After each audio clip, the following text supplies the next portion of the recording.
Good morning, LA Pipe Smoker. A beautiful Saturday morning. It's going to get up around 90 degrees today in Los Angeles and really dry weather too. So that's kind of nice. I don't mind the heat as long as it's not too humid. I know my friends on the East Coast are getting some cold weather back there. I guess I like that too to some extent. Fall is kind of beautiful. Get to wear jackets and stuff. Shout out to BRTV. All right, that's all the housekeeping outside of the fact that I finally got a custom built pipe and I'm smoking it now. I want to get right into it because I don't want this to be too long of a video. I know I have a habit of saying that, but I really want to try to be concise and address some things because today's video is going to be a VR to a number of people, all of whom I've visited in the last 24 hours, starting with Stefan at Cobbit of the Shire, followed by the typing piper, Gribley, and then finally early this morning, inverted 311.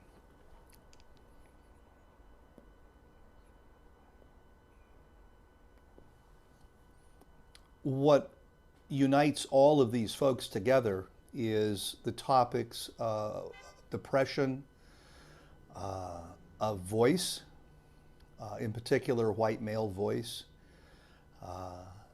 of sharing personal struggles on the YTPC, and this idea of using VRs as a way to communicate among a group of people by actually responding to what they're saying, not necessarily for the sake of a giveaway.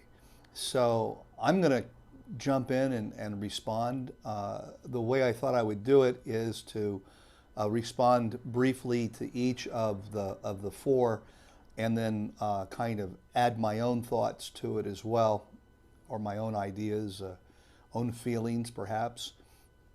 So let's go ahead and get started.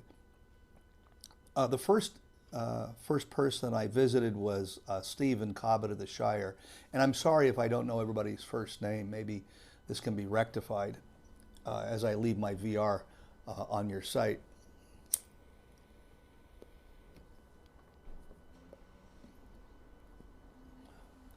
So I tuned into Stefan's channel yesterday afternoon, and I found him kind of discussing his recent health issues and depression that's kind of part of that, and then turning into more of a meditation about as you get older, your body tends to go one way and your will goes another, and also talking about depression that accompanies health changes. And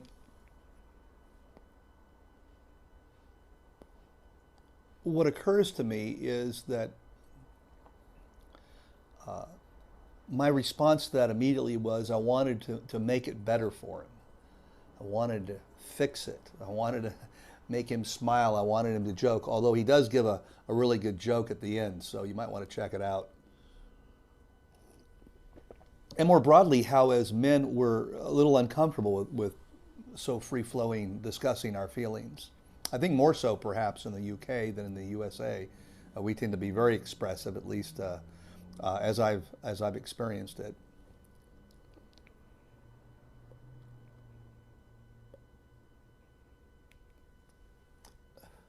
And so what I'm going to try to do is evidence the fact that you've been heard.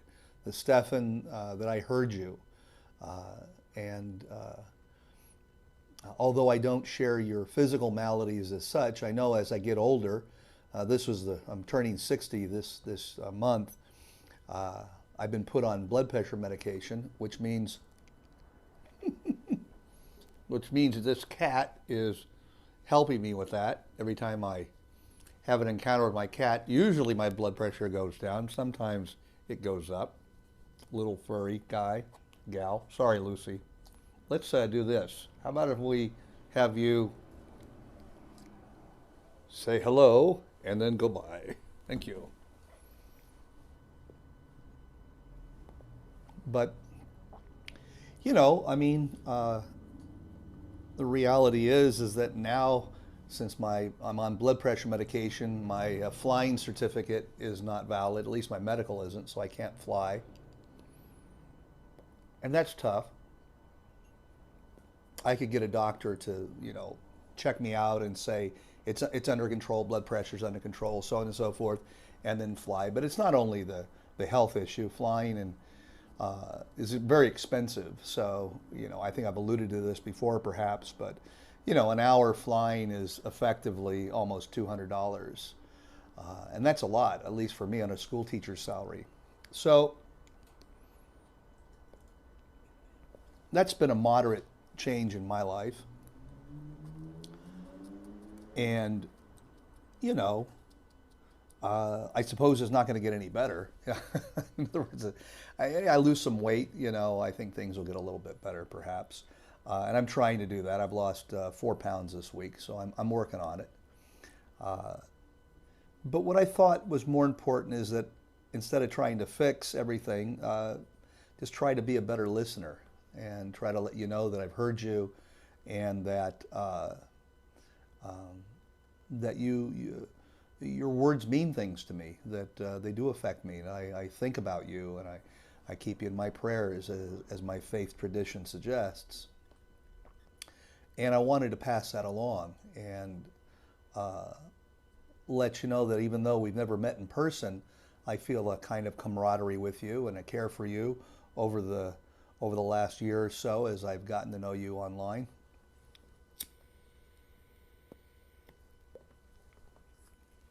So Stephen's VR was in reference to two other gentlemen, Typing Piper and Gribley. So I went over to Typing Piper's site and watched his latest video. And he called it kind of a annual YTPC bitch fest. But behind that kind of levity, I think, was something pretty profound. A couple of things. He made mention of the impending, sounds so negative, of the impending holidays, of Christmas and Thanksgiving and the associated expectations that we're all happy and we're all, singing the joys of life. And he made a really good observation. I'm not going to quote him directly, but I think this is a fair paraphrase, that before we can be thankful, we need to honestly face our pain and honestly give voice to our pain. I thought that was an extraordinary observation, and I think he's 100% true. Not having to maintain the facade 24/7 of being able to have an outlet like the YTPC to be able to not only share our tips for smoking pipes and the small things that happen to us, but for those of us who feel comfortable enough to share our experience and our pain. And he references Gribley, who essentially said that nobody knows, for the most part, what's going on inside of us, and a more darker note that nobody really cares. And I think that was an incredibly profound statement. To the point with the Typing Piper, it seems that he had difficulties at his workplace and was the subject of an accusation, and very much was in jeopardy of losing his job. He's a father. He looks to be in his early 30s, maybe, and feels that weight of being a breadwinner, of being a provider. And the thought of losing that must have been incredibly stressful. I can't even imagine. The only person that relies upon me is my cat, so I can't even begin to imagine what it must be like to be faced with losing your job and with no great prospects of getting another one at the same income level. That must have been an incredibly stressful time. And yet you had the humility and the courage to share that and to share your feelings. He made mention that one of the things that really bothers him is that we're in a culture of identity politics, essentially, where people who are historically oppressed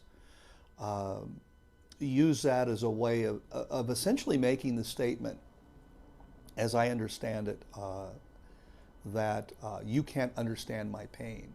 You can't know. I hurt much more than you do, so on and so forth, which is a dismal outlook. And I think that he made a good point that we all suffer, and rather than try to outsuffer one another or to claim that our suffering, that one person's suffering is greater than another, how about if we just share the pain and listen to one another and connect at a deeper level? I thought that was great wisdom for somebody so young.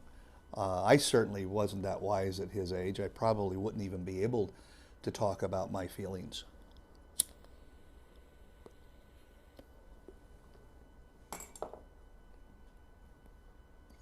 I think I still, to some extent, struggle with that. I'm not readily wearing my heart on my sleeve for daws to pick at, as Iago says. Like most men, I suppose, I tend to, suppress my feelings a good deal, probably more than women do, although I don't know, not being a woman.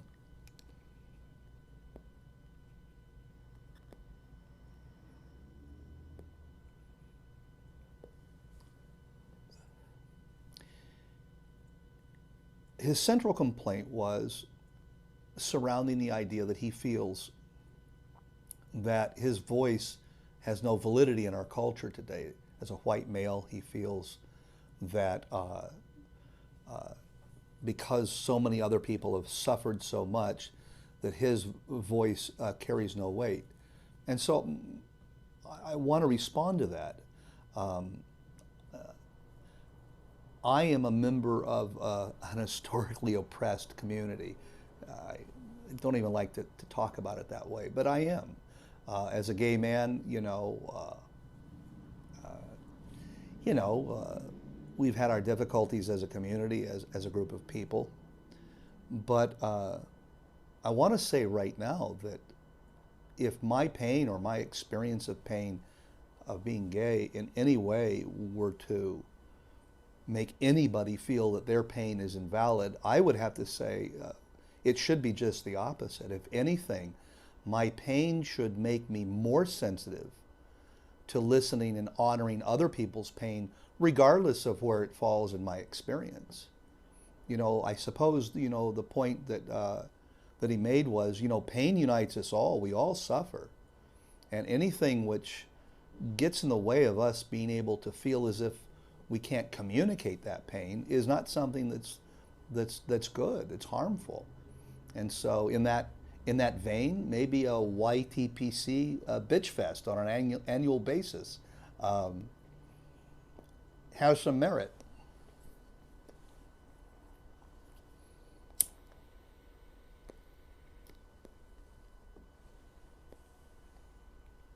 I certainly grew up with the pain of realizing I was different and, facing a life where I would never be able to make an intimate connection or a meaningful connection. I grew up in a very loving but very conservative Christian background. And the self-loathing and all the stuff that goes with it.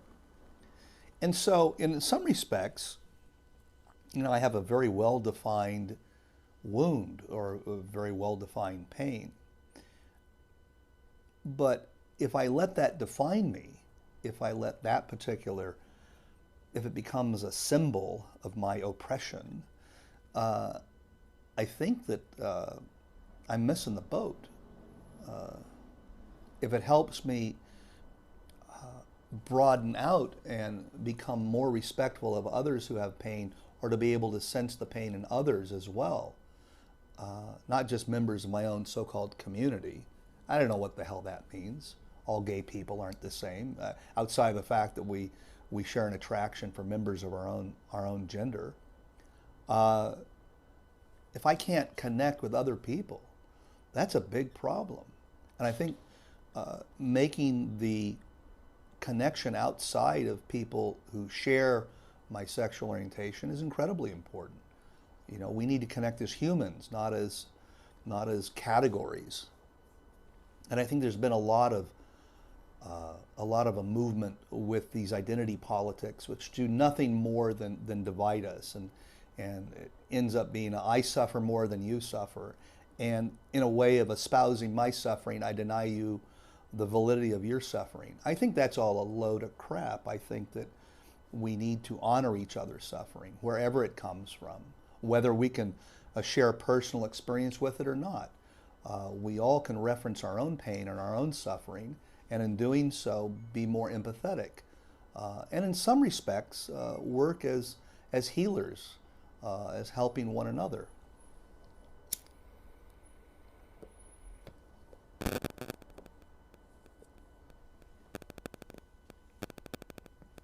I then went over to Gribley's channel,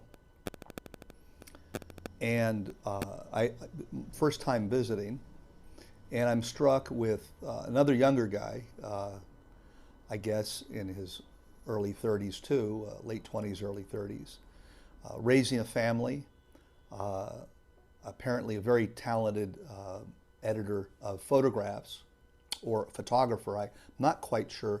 He's involved in photography and in the editing process, and is in the process of trying to grow a business. And the dilemma he's faced with is, insofar as he's meeting the need of his child to take her to daycare, he's not able to fulfill his role as a provider, or at least he feels as if he could do more as a provider by growing his business, but he can't because of the amount of time that is taken up and the pressures that he feels. And I was blown away. It made me realize how I really don't understand the pain and the difficulty quite often of trying to make a living in this world and trying to be a good father at the same time. And for that, I thank him for reminding me that there are a lot of people out there who are suffering, and just with trying to get by. Typing Piper made a kind of a gripe about people who don't use their signals, and I got to tell you, that's one of mine too. I see a person just kind of move over. I was like, what the hell? It's right there. Just use your signal. Let me know what you're going to do.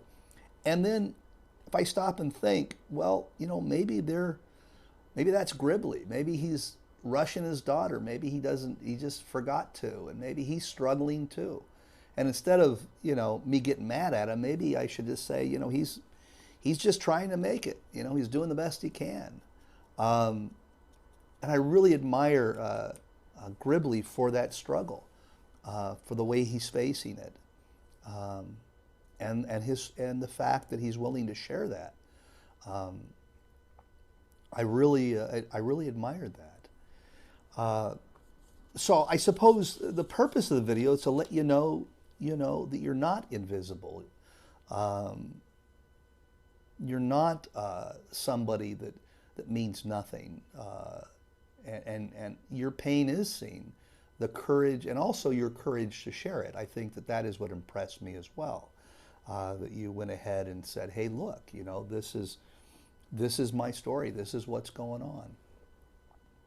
Finally, Inverted 311, who is responding to Gribley and Typing Piper, he kind of summarized it and kind of made some points, and I'm going to try to share that with you. I'm referencing my notes because I want to try to be accurate.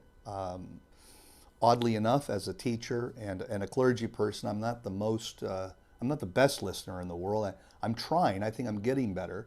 But one way of doing that is to try and rephrase or let you know that I heard what you had to say.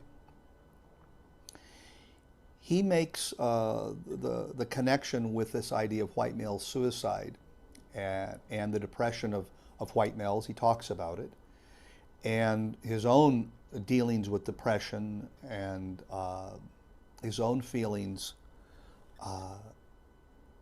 that he needs to be more of an example of a man for his son. And finding himself not so much questioning his faith.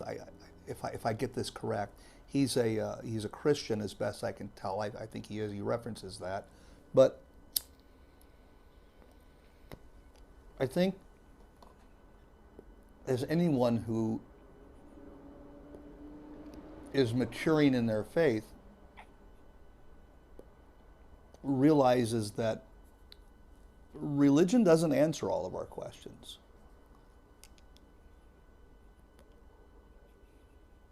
Faith doesn't answer all of our questions. I think, if anything, faith really destroys a lot of our certainties so that we might more fully live in faith. Famous preacher William Sloane Coffin said, "First you leap and then you're given wings." Okay, nice little aphorism, but it doesn't take away the pain and the difficulty of trying to negotiate your world with a particular religious faith. And he very well conveyed that, very well communicated that difficulty. He specifically referenced the difficulty he had in trying to reconcile what the Bible says about homosexuality and the fact that there were gay people in the world that he needed to try and respect, and so on and so forth, and his struggle with that.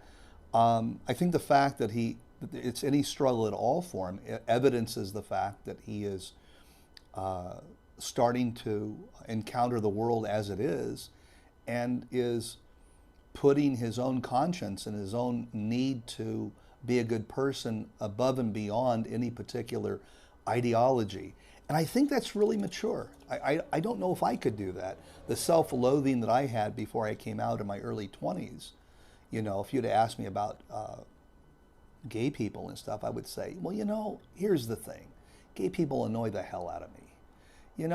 They run around acting like women, and it's just they're immature, and so on and so forth. Of course, you know what's going on there, don't you? I'm reacting against my own insecurities regarding my own sexual orientation. And for years and years, instead of dealing with the heart, I just went into my head, studied philosophy, went to graduate school, and so on and so forth, studied English. And that was my way of escaping the pain of that identity, of that feeling. And not to say for a second that pain or that experience in any way invalidates anybody else's. We all share pain, just in different places. Well said, Typing Piper. I think as men, we tend to react against one another, dealing right at that level of ideology, rather than listening more deeply for the person from whom the ideology comes. We just stay at that surface level and react to the ideology. We react to the other's ideas rather than the other's personhood. I think we're real good at that. At least I certainly am, and struggling to do a better job.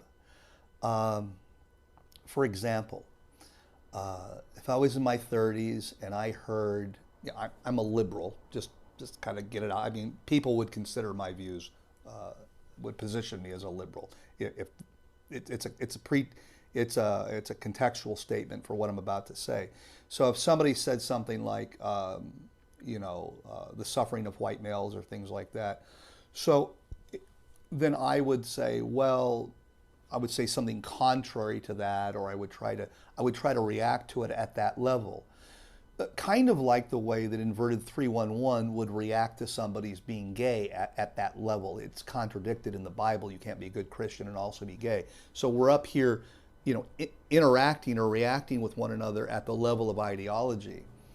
And what I see happening as an inverted 311 in his maturation is that he's now kind of saying, well, I'm no longer going to simply react to ideology. I'm going to react more fully as a person, as an empathetic person, as a person who is attempting to be a loving person, a good person, and the primacy of conscience. I find that to be really profound, and I find that to be very true. Quite often as men, we don't feel comfortable with our feelings. We use these ideological contests. I think because we so closely as men quite often identify with ideologies so that we don't have to deal with our feelings. But I think it's just the opposite if we want to grow.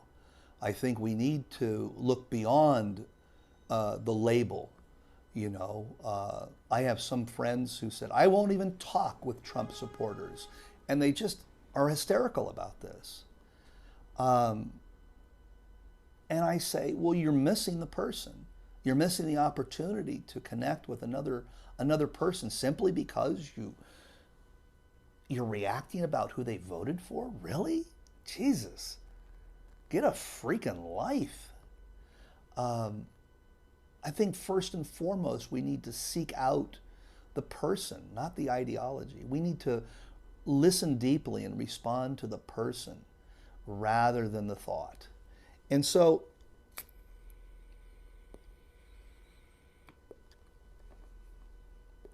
that's why I think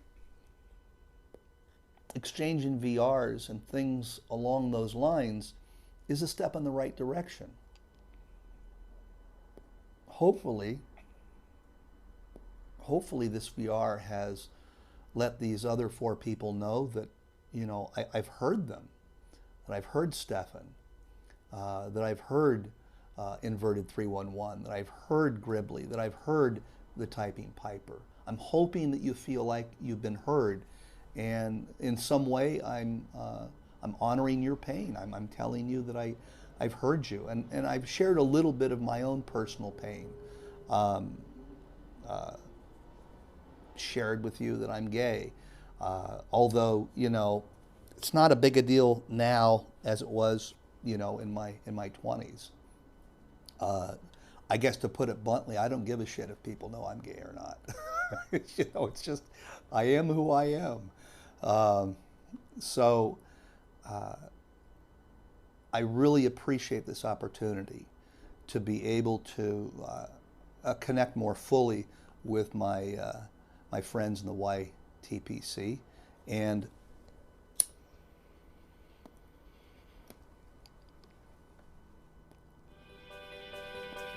I wish you a wonderful weekend and a wonderful opportunity to enjoy your pipe. Hopefully, we'll see you again next Saturday. Take care.